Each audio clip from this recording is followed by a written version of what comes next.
All right, Wayne Bettis here, the founder of the Off the Tools podcast. I just want to introduce you to our brand new sponsor, directplumbing.supplies.com. It is founded by a former tradesman who has set up his own plumbing and heating merchants. He has an online shop, which is obviously at directplumbing.supplies.com, and he delivers across the UK. So sit back, relax, and enjoy the rest of the show.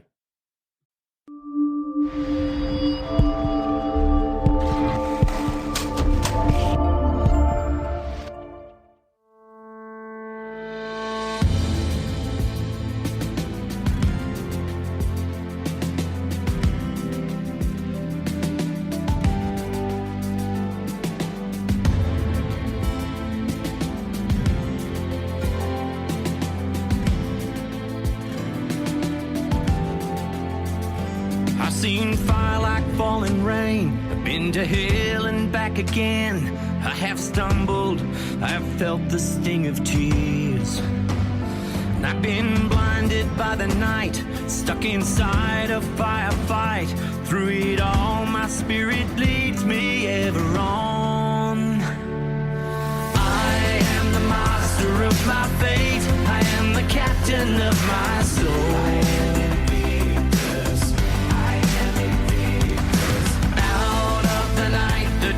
Me, my head is bloody, but I'm bound.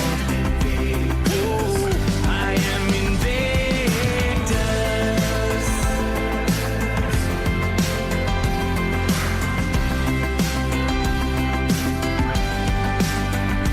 From the ashes and the smoke and the shattered halls of hope, I have come to face the demons of the night. With the passing of the storm comes the promise of the dawn, an unconquerable spirit leading on. I am the master of my fate. I am the captain of my soul.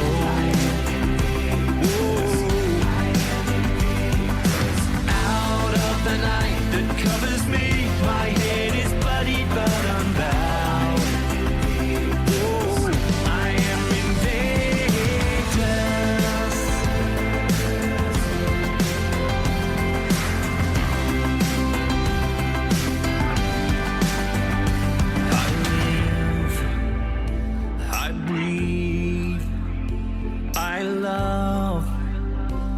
I dream, I run, I swim, I am strong, I believe.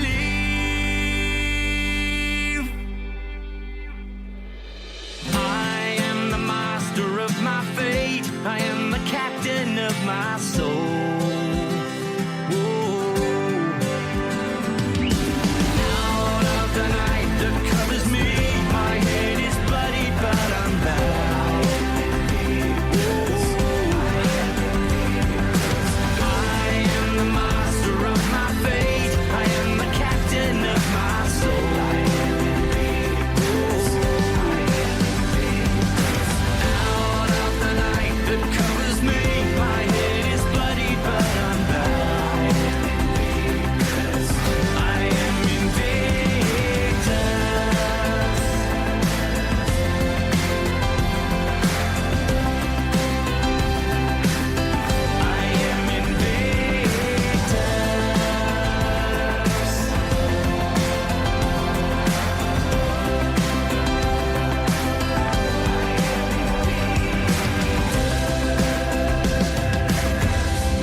Welcome to the next episode on the Trade Growth Summit.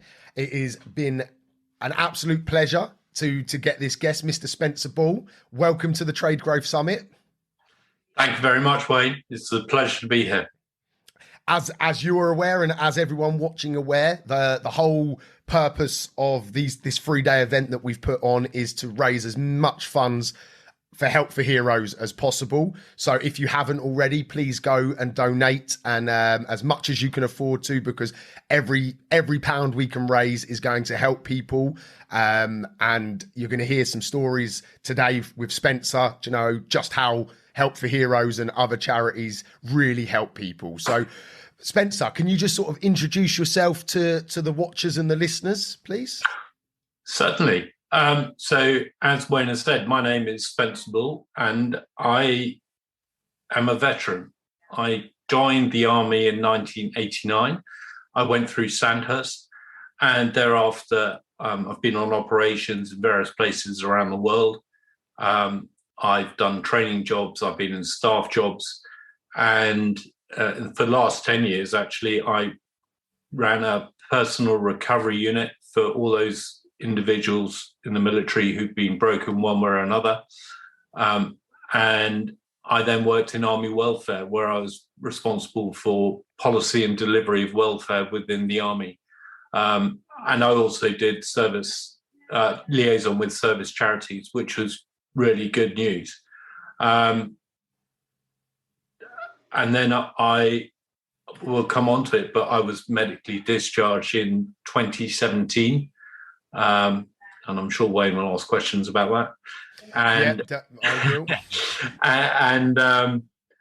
and since then, I like to say on my gap year, but my wife says it's been 4 years, so it's about time you got a job. I went, okay. But I am actually doing some work, and again, I'll come on to that. Oh wow! So how long was you in the army for then? So I was in the army for 30 years. Wow. Including a year training at Sandhurst, which was an incredible experience. I joined the army really thinking I'd be in it for 3-4 years. 30 years later, I have no regrets whatsoever. And I thoroughly enjoyed it. And probably the best bit about it was the people, working with some fantastic other people within the organization. Within the regiment, across the military, be it Army, Navy, RAF. And I've learned so much from it. It's defined me as to who I am. So, yeah. Wow, fantastic. Excuse my ignorance here. So Sandhurst, am I right in thinking that means that you were an officer? Is that what Sandhurst yes. trained you as? Is that correct? Sorry, I get nervous. No, I should be clear. So it's the Royal Military Academy Sandhurst. I was there for a year, and I left as a second lieutenant in the Royal Green Jackets, an infantry regiment. And in 2017, I left as a lieutenant colonel in the Rifles, because the regiment amalgamated with others and formed the Rifles. Wow. Okay, so you worked. So you I get you. Everyone joins at the very entry level, I guess, and you sort of worked your way all the way up to a very high position there. Yeah, I mean, so initially, I was in a position where I commanded 30 to 35 other riflemen, and then by the end, I was working in a staff job in Army headquarters, but I'd done various jobs going through. So I'd been a company commander in the infantry, and I commanded a personal recovery unit. So all of which have been an amazing experience. Yeah, I can imagine. And was you based all over the country at different parts of this 30-year career? Yeah, so I've worked all over the UK, including Northern Ireland, and then much of Europe, and actually further afield into Canada, America, and I spent 2 years in Kuwait, which was great. Wow, yeah. So 30 years. That is it. Made you who you are. Then I guess after that sort of length of service. Definitely. So I mean, and for a lot of people, and I fully understand that, leaving the military can be quite difficult. But in my experience, for me, I found that having done 30 years, I was ready to move on. So actually, the medical discharge came at the right time for me, although it was a challenge.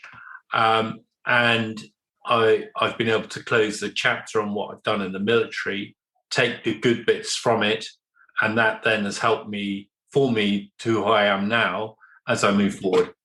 Oh, amazing.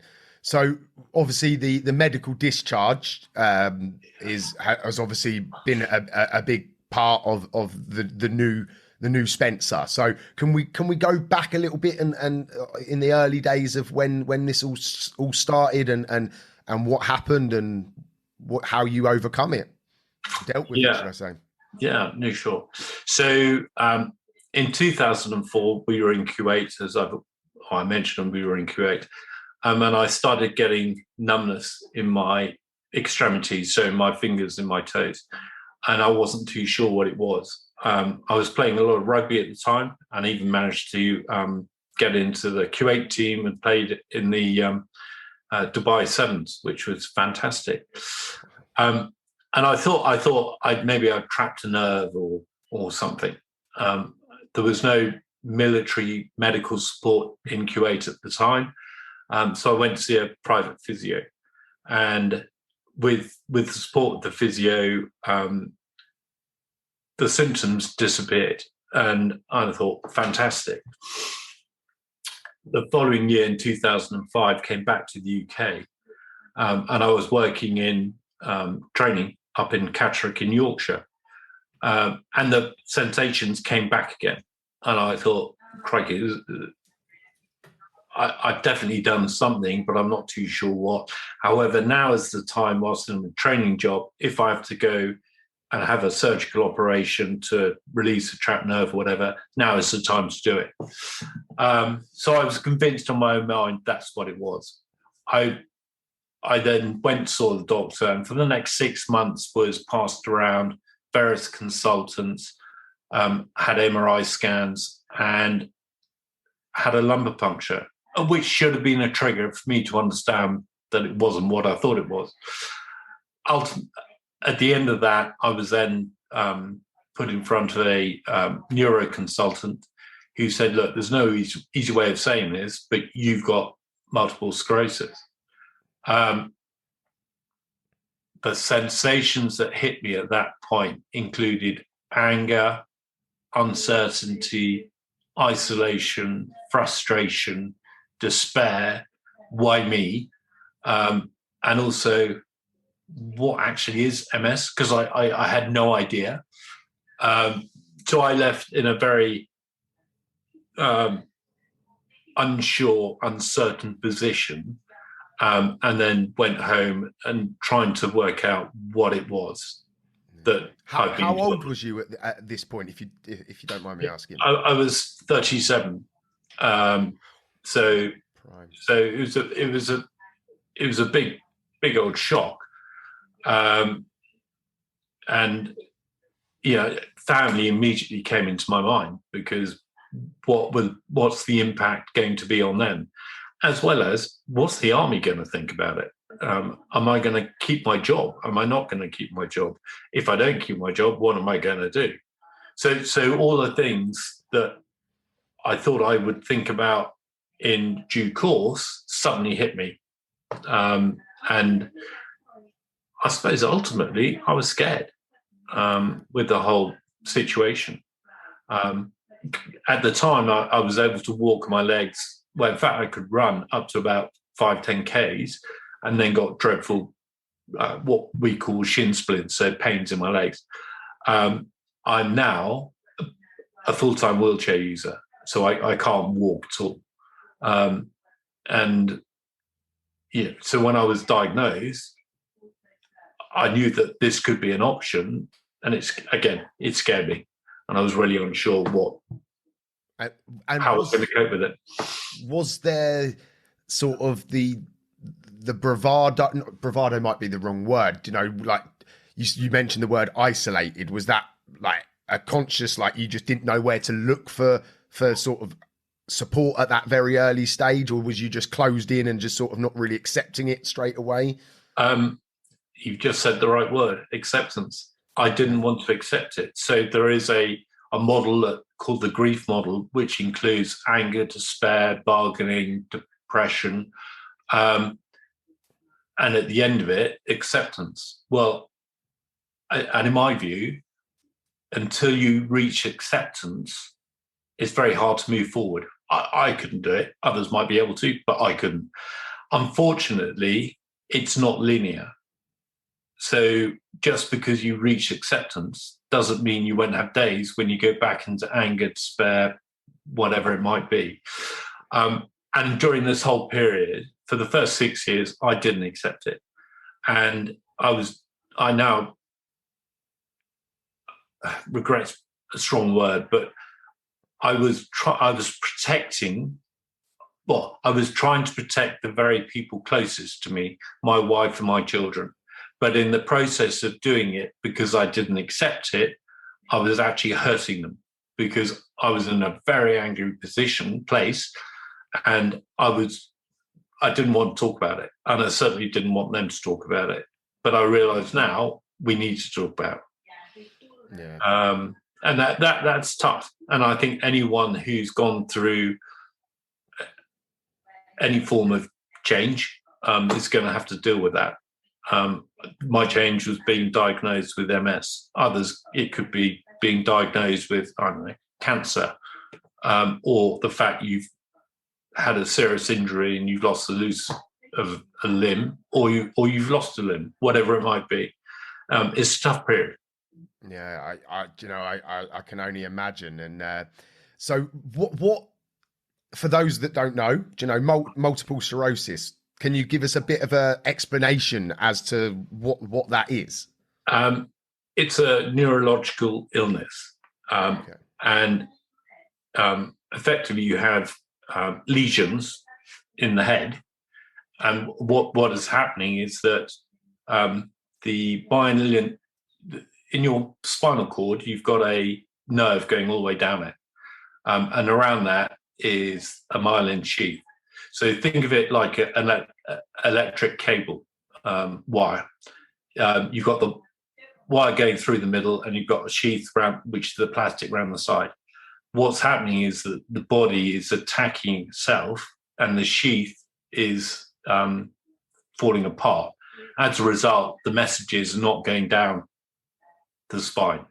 Right. So for me, one of the big things is that, I think in my mind, yes, I want to walk, but the messages aren't getting there. So my legs just don't work. Right. Mobility is clearly one of the issues, but there are many others, such as fatigue, bladder, bowel control, and you're potentially more susceptible to other illnesses as a result. Wow, so lots of consequences from it then. Yes. It's not just one thing. There's multiple sort of the name. Yeah, indeed, and unfortunately, there is no cure at the moment. It is a deterioration illness, but it affects everyone in different ways.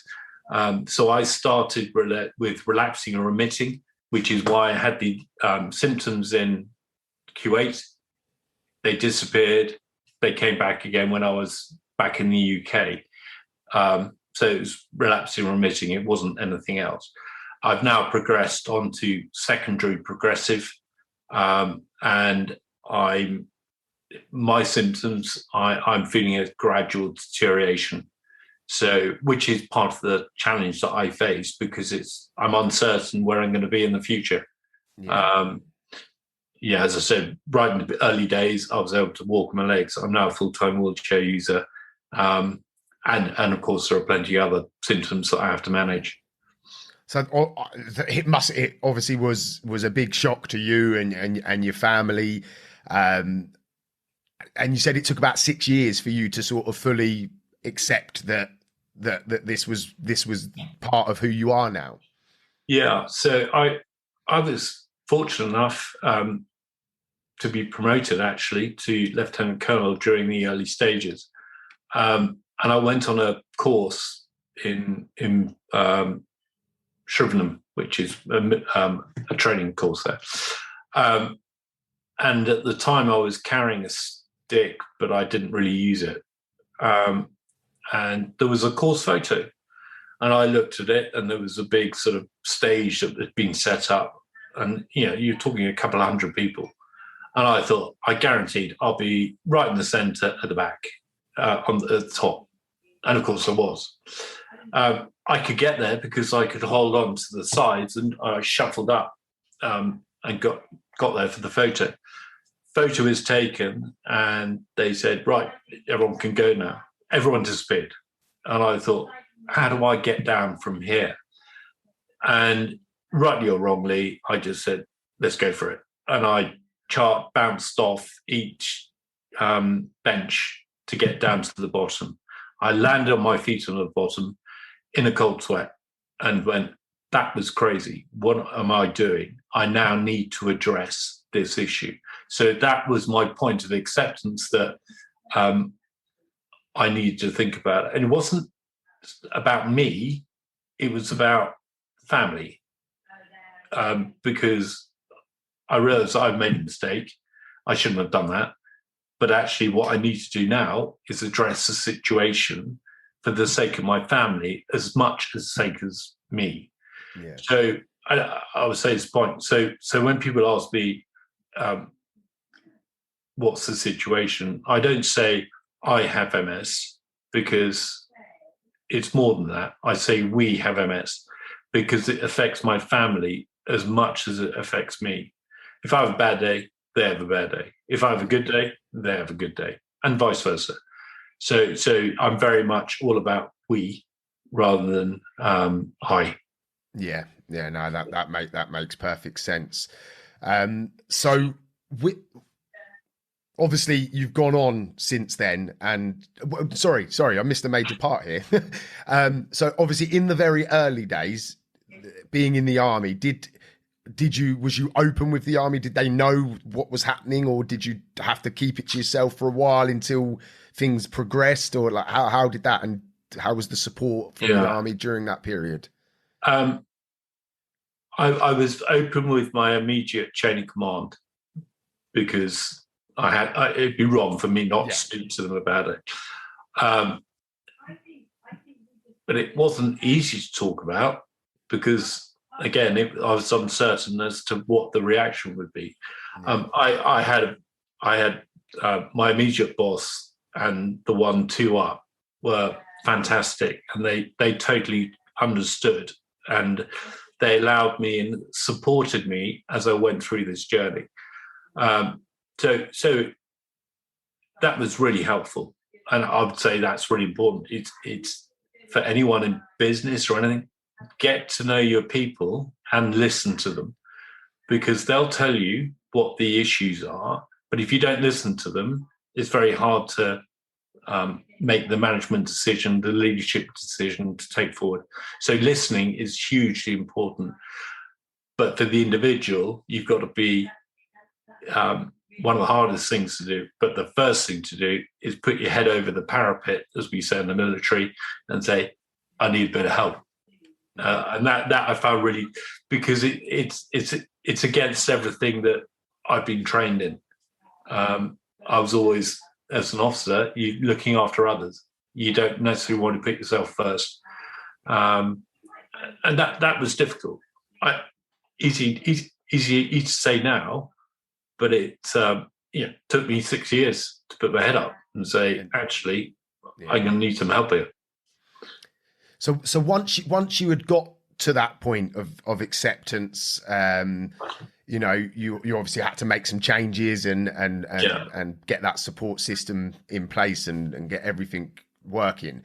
You obviously you've gone on to do some amazing things. So can we talk a little bit more about, first of all, how did you sort of get yourself into a position where you could start to do all of these exciting things that I'm not going to, I'll let you explain all of what you've done and what you're doing and that. So yeah, if we can just go through that part of the journey, if you don't mind.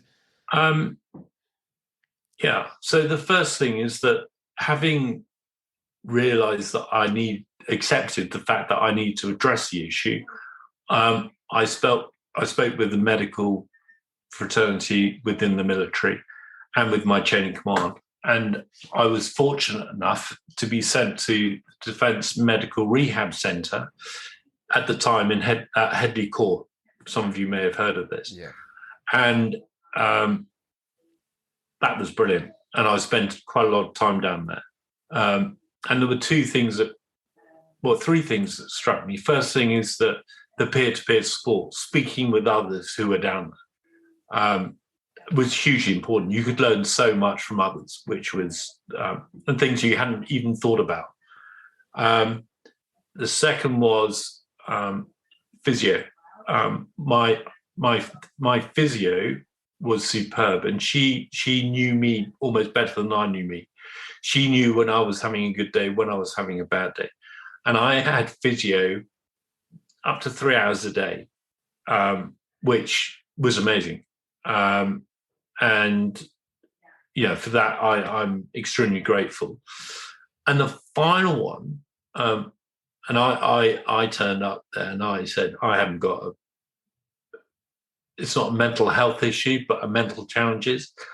I then started speaking to the psychologist and suddenly realized that actually the biggest challenge I face is a mental challenge in understanding the issue and the impact. So I spent a long time trying to work my relationship with MS, with the family, with employment, currently in the military, but what am I going to do in the future?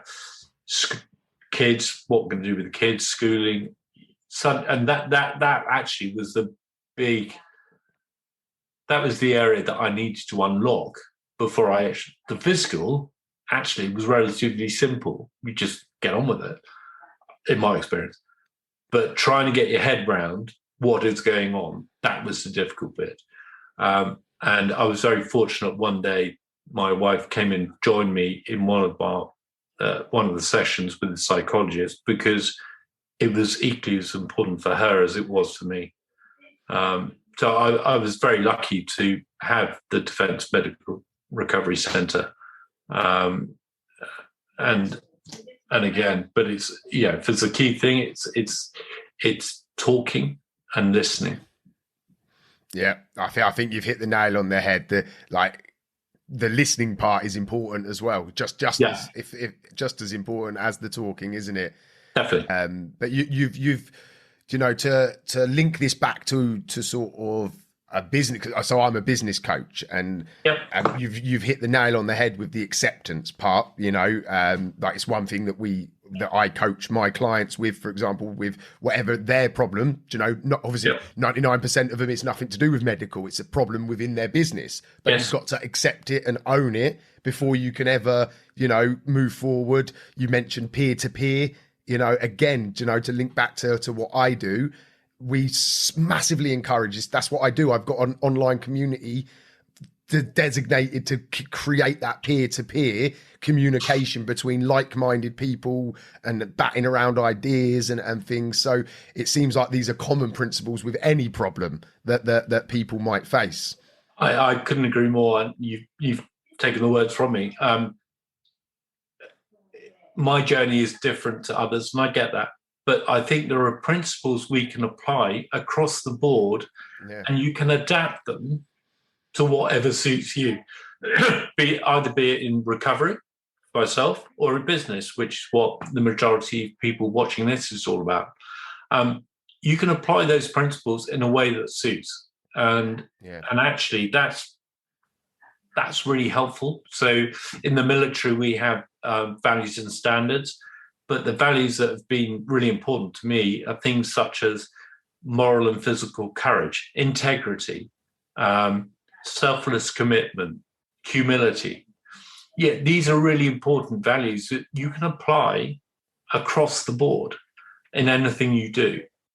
And the second point I was going to mention is you've talked about owning your journey. For me, one of the biggest things was regaining control, because I found that everyone was telling me what to do, the best way to do it. And I was going, okay, I hear all this, but actually I know me and my family better than anyone. So give me options, but allow me the opportunity to run that journey in a way that suits me. Because if you try and do what everyone else says, you're going to get confused and you'll never be satisfied, because you're doing it because someone else told you to do it. Whereas if you're doing it because you own it and you succeed, and I'm sure you will, then you will feel much better for it. It's that whole positive feeling as you go through it. Being positive at everything you do, giving it a try, it's so important. Yeah, I can echo exactly everything you've just said there. That is gold there, right there. Let's get this to a more exciting stage. So I believe you were the vice captain at the Invictus Games. Is that correct? Was this? Yeah. So I was the vice captain for Team UK at the Invictus Games in 2018, held in Sydney. And what an experience that was. So before we get to the actual games, there must have been a lot of hard work to get yourself in a position where you could be part of this. So yeah, what happened? How did you start this part of this phase of your life? Once I'd finished at Headley Court and I knew I was going to be medically discharged, my mind was, and I wanted to regain control of my journey. I was thinking, what is it that I want to do? And I knew that earlier on in life, sport had been a really big part of life, but I wasn't too sure how I would do in the future. So, for example, skiing. I really enjoyed skiing, but I couldn't stand on my legs. So how am I going to do that? I really enjoyed sailing, but I couldn't get into the boat. And if I got on the boat, there could be an issue with it going over, what have you, even though I could swim. So actually, it was with Help for Heroes who invited me onto a winter camp in Whistler in Canada, and which was amazing. And it was multinational, and it was the peer-to-peer sport that was fantastic. But I also understood and found out that I could ski again, but this time it was sit skiing. So it was different. It was a new experience. It was a challenge. It gave me something, gave me a focus and a goal to work towards to see what I could do with that. Having done that, I came back and I realized that sport recovery is going to be a big part of my life. And actually, I could overcome and do things that I hadn't really thought possible beforehand. I was fortunate enough then to go at the Warrior Games, which, again, with Help for Heroes, held in the US in Chicago. And I did a number of sports. Foolishly, I said, yeah, just put me down for whatever. I think they put me down for all. I was quite exhausted at the end of that. And in fact, one was quite entertaining. I was down to do the shot put. I don't know why, I'm not that big. But I was absolutely exhausted. So someone else stepped in for me. He won the gold, which was brilliant, which I was really excited for. The following day, I got a message from someone back in the UK and said, "You've just won a gold medal." I went, "What? What's that all about?"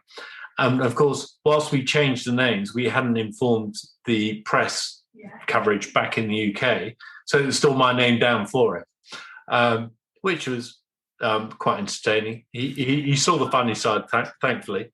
But again, it comes back to being part of a team and awesome, fantastic. And finally, I applied for the Invictus Games in 2018 and was selected, and also selected to be one of the two vice captains for Team UK, which was amazing. What an honor that must have been to be just be a part of that and let alone be a vice captain of it as well. So yeah. was your role as in the vice captaincy basically to help the team and organise and keep people pushing? Yeah, very, very much so. And we had a very good captain, and And in fact, between the captain, the other vice captain, myself, we work really closely together. We still have a very strong relationship. We keep in touch with each other. Gosh, 3 years ago now. And we helped each other as we move forward, which was brilliant. So it was the whole teamwork thing, which is massively important. And yeah, I loved every minute of it. So I was fortunate enough to go sailing. I was sailing in Sydney Harbour, which is amazing. So you're looking up and you're seeing Sydney Opera House. You see the Sydney Bridge, and then halfway through the race, you suddenly get Prince Harry and Meghan come charging through in a speedboat. I mean, the whole thing is slightly surreal in many extent, quite often, most of the time. And quite often I had to sort of pinch myself and saying, you're in a race, but all I really wanted to do was suck up what was going on around me, because it was so, I'll never get the opportunity again. It was brilliant. And the Australians were great hosts. And again, through all of it, health areas were stalwarts in what was going on with Team UK. So they provided the framework that allowed us to get there and were with us all the way through, which was brilliant. Wow, amazing. So at the Invictus Games, was it just the sailing you did, or was there other events that you took part in?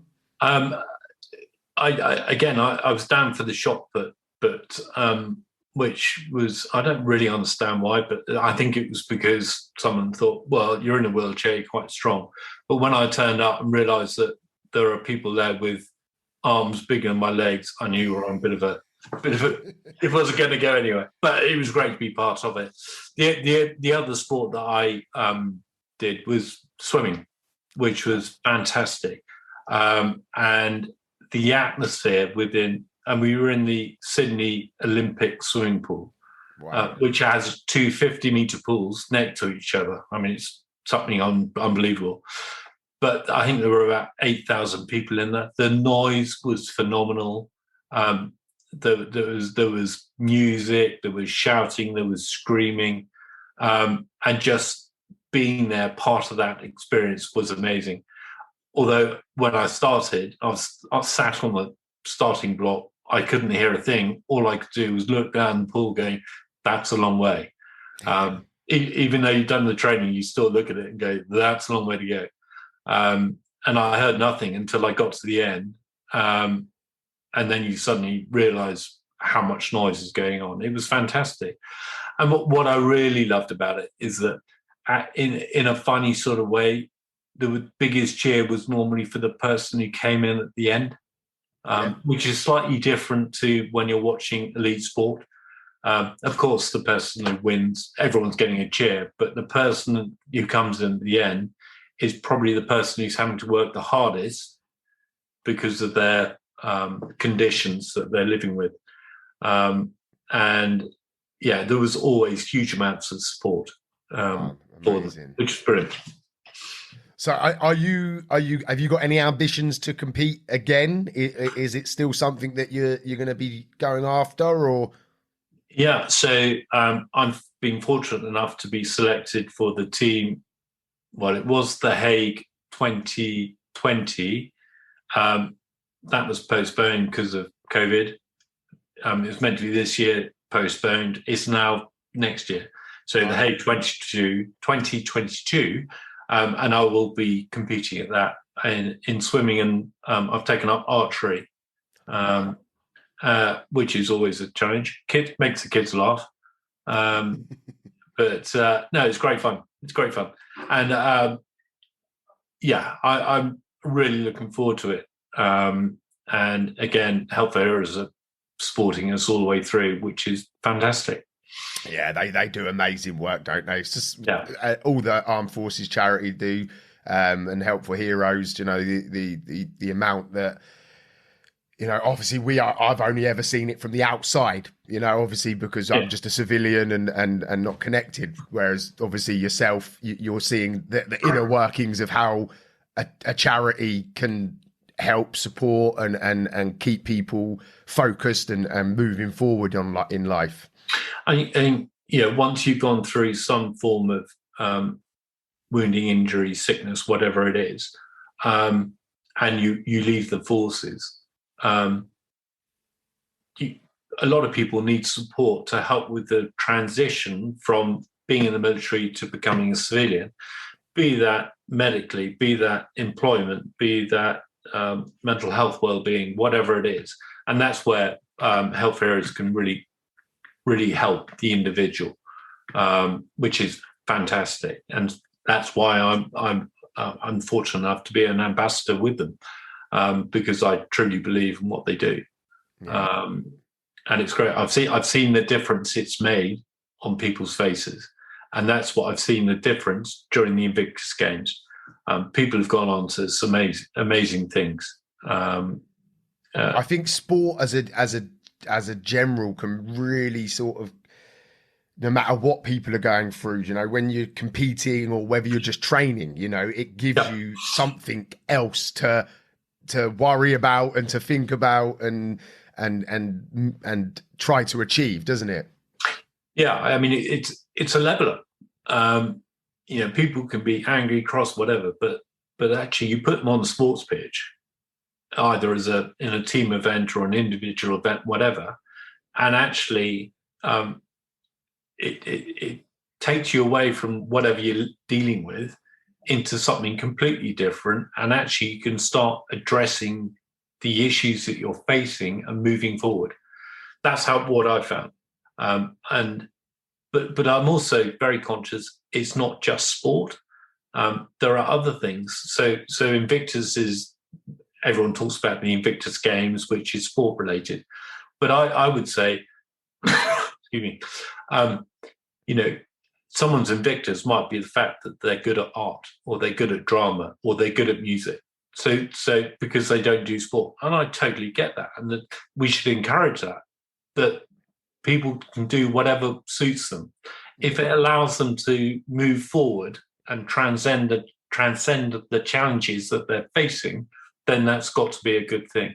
Because again, you can learn the lessons that you get from sport. Well, it's equally applicable to if you're doing drama, art, music, whatever it might be. Yeah, that's a very valid point, because not everyone is into sports. You know, it's just the nature, isn't it? Everyone's individual and have their own passions and things that they enjoy. So when are you competing in that? So did you say in 2022? Is that now?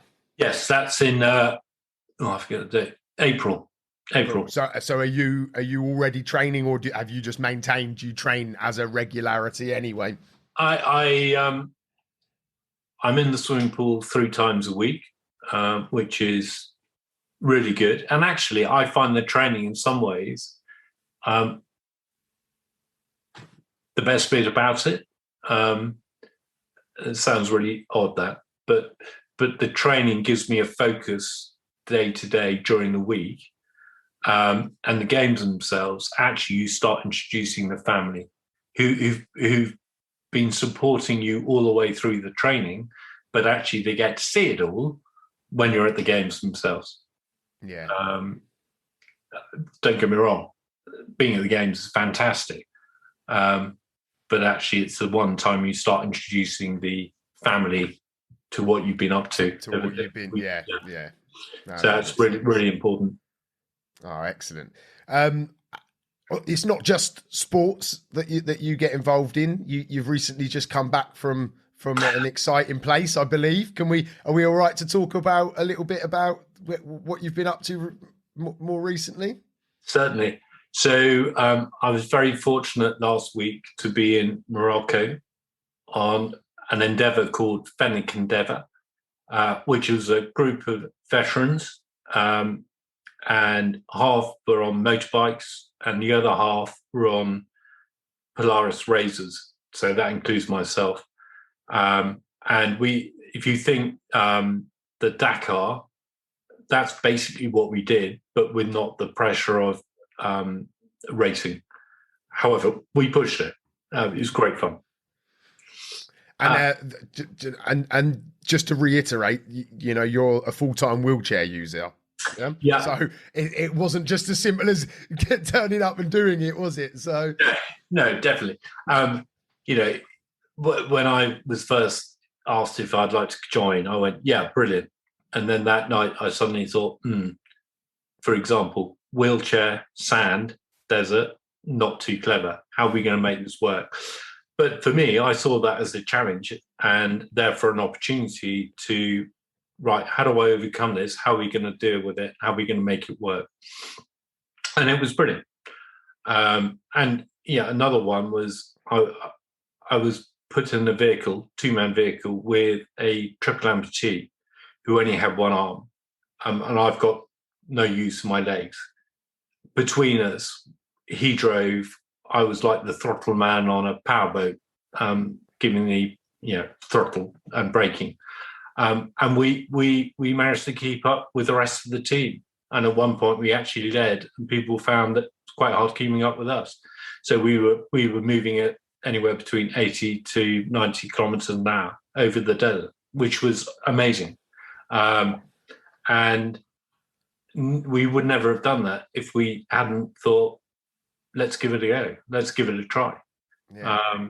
So I would say in all these things, give it a try, give it a go. Don't take the view of someone else as gospel, because it may not apply to you in that way. Your situation may be different. Give it a go, give it a try, and you feel much better for it. 100% agree. Like, when you were offered that, you had two choices, didn't you? You could have took one option, which would be, I can't go to the desert. How can I go to the desert? I'm in a wheelchair. Whereas your first words were, how do I do this? And that's very important, isn't it? You can quite easily limit what you can do and achieve simply by your first reactions to something. If you don't, I love how you just. Within the community I'm in, we always talk about it's not what you can't do, it's what you can do. So, which is a positive way of looking at things, which is really important. And yeah, I know it can be very difficult, but keeping a positive mindset, you're more likely to succeed than if you've got a negative one. I mean, it sounds blindingly obvious, but it's so true. It is so true, and you hear. I'm a firm believer in language, and like what you say comes back, and you just hear people. You don't have to walk far to just hear negativity, negative about small trivial things in comparison to most things. But I always, where I can, I always do my best. I work on that area of my life. Was you just a naturally positive? Because some people, it's just a trait, isn't it? They don't know any other way. Or is it something that you've had to embrace and sort of hone the skill in? Up to the point of being diagnosed with MS, I was very positive. For the next 6 years or so, I was not. I was in a dark space. I was angry. I was cross. I was negative. And I looked at everything from the wrong side of the prism. As I started building up, as we've talked about, getting support from family and friends, getting support from peers, talking to people, and we talked about listening, because listening is so powerful. You can then start developing a plan to move forward, and accepting what is right for you.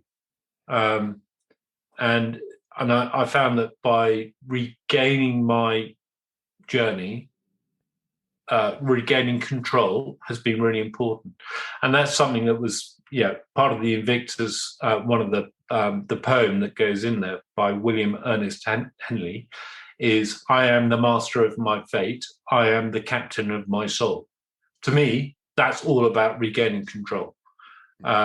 And it's really powerful. And it's something that's always in the back of my mind. If I hit a low, I go, hang on a minute, how am I going to work through this? Because there's always a solution. It's just the art is finding the solution and then delivering on it. Easier said than done at times, but it is possible. Yeah, No, definitely. And I, on that point, I carry this little thing. I don't know if you can see it. It's called the Serenity Prayer. I'm not that religious, but the words were just quite touching to me. It's something that I've only recently heard about, and it's just a little metal thing that, just to remind me, that you can't control everything. And you've got to accept that you can't always, like, you can't control that you've got multiple sclerosis, but you can change the way you accept it and the things that you do beyond that. Yeah. And this has been, I'm sat here just obviously from a selfish point of view, it's been an absolute pleasure to hear your story, because I'm looking at my life and I'm thinking, I'm using stuff not in comparison. It's just trivial, and I can sometimes let that affect me. And then I look at inspirational people like you that have, doing the Invictus Games and just been to the desert and that's real courage, isn't it? And determination to live a fulfilling life. Yeah, I agree, but I would also say that every person's dealing with challenges one way or another. So I often now go to schools and speak to schools about inspirational stuff, but actually it's overcoming adversity. Now, I'm not expecting them to be in a position where they're in a wheelchair. However, there's quite a lot of stress and anxiety, particularly when it comes up to exams. So it goes back to what we said right at the beginning. There are principles that you can apply which can help individuals. And for those, for example, in business, you've got a particularly difficult situation coming up. I think you can apply principles to help you get through that situation. I'm not saying it's easy. I certainly don't have the answer. But if you get the right mindset, then actually you can start making decisions, which are really important as you go forward. And the other thing I suppose I've always said is empathy is having an empathetic ear, listening to others is really important, and be willing to understand what the challenges are. Which is difficult at times, and I get that. Yeah, no, I agree wholeheartedly there. We're coming towards the end of the discussion interview. Is there anything that we haven't covered off that you would have liked to know get discussed? Fun.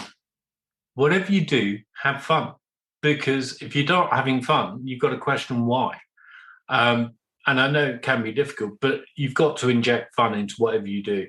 So I think that's really important, because quite a lot we talked about is not necessarily fun, but actually you can inject fun and have a laugh. If you're having a laugh, you're having a good time. If you're having a good time, you're in a much better position to deal with the situation that you're facing. And where possible, try and is make a plan and have a sense of purpose. Again, plans is what's right for you, it's what's right for the business, whatever it might be. But if you have a plan, it's much easier to adjust the plan than it is trying to work without a plan, if that makes sense. That makes perfect sense. And, a lot of the people watching this are going to be smaller business owners or people looking to get into business. And that principle just comes back to the business side of things again, because you need, being on your own as a small business owner can be very lonely. So injecting fun into things is so important, because otherwise it's like just a lonely place to be. The peer-to-peer that you mentioned, again, for small business owners, they're quite isolated.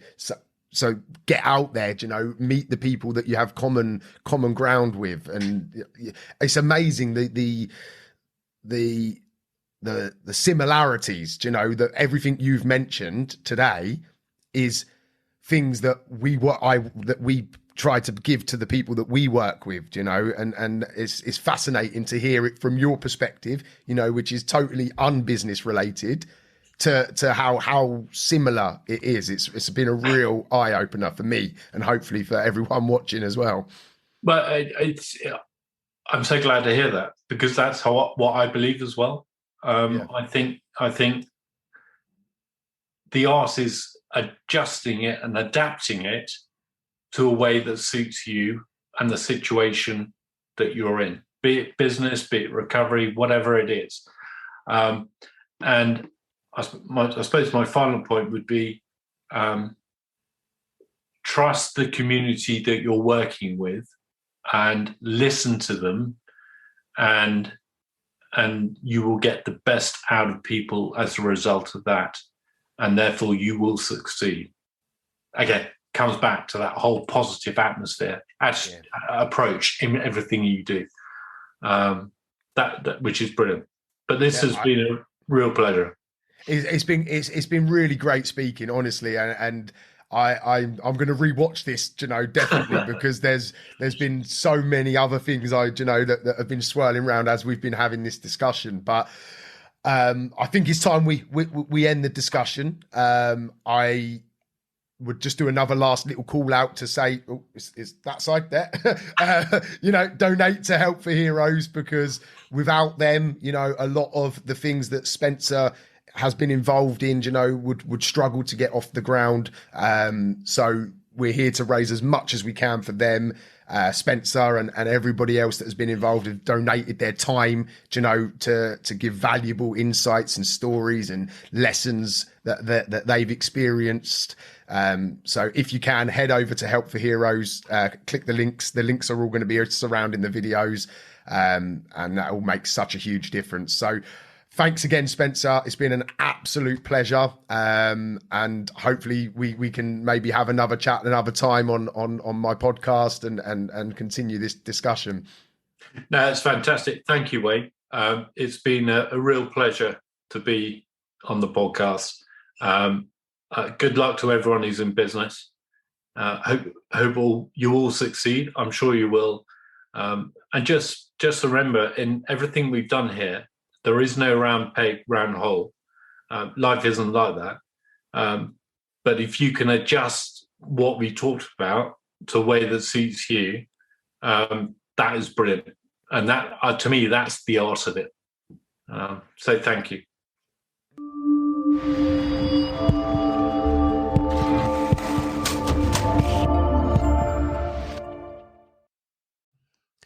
I really hope you enjoyed the show. I just wanted to pull it out there for anyone listening that I offer business coaching, but also life coaching. My life is centered around something called the 3 Bs, which stands for body, business, and balance. When you work with me as a coach, we tackle all 3 aspects of life. So you as an individual, body, mindset, health, fitness, knowledge, education. Business B obviously stands for your business, improving, maximizing opportunities, elevating, making more money. And balance stands for for friends, family, loved ones, you know, making time for everything in your life. And the 3 Bs is the core element to that. If you'd like to learn more, I would ask you to reach out to me on Facebook, Instagram, TikTok, wherever you might be consuming my information. Or you can email me directly at wayne@offthetools.co.uk. I'm here waiting to assist you to elevate across all aspects of life. Have a good one. No excuses. Let's go.